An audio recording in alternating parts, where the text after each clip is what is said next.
I found a lump in my breast, had a biopsy, and then found out I had breast cancer. And that was actually not as stressful as probably the stage 4 diagnosis, I guess. In metastatic disease, it is a lifelong treatment because we can't cure metastatic disease. We know that those patients will be living with breast cancer for the rest of their life. We had done everything we possibly could to avoid it. However, cancer doesn't care. If one little cell is in there and it latches on, it can become a lot of little cells. 8 years ago, I had a friend die at the age of 40 of the exact same cancer that Sarah has.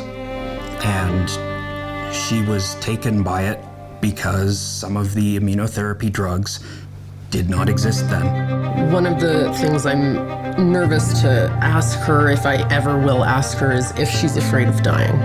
Integrating counseling, integrating exercise, looking at how to treat the person with more precision medicine for their tumor, but more individualized care. Even though we are treating an incurable disease, we're starting to see things like complete responses to some of these antibody drug conjugates. And with HER2-positive metastatic breast cancer specifically, there's been a lot of new targeted agents developed that both improve duration of life, but that also provide our patients with significantly less toxicity, so that when we talk about living better for longer, we're really providing both of those things with the same drugs.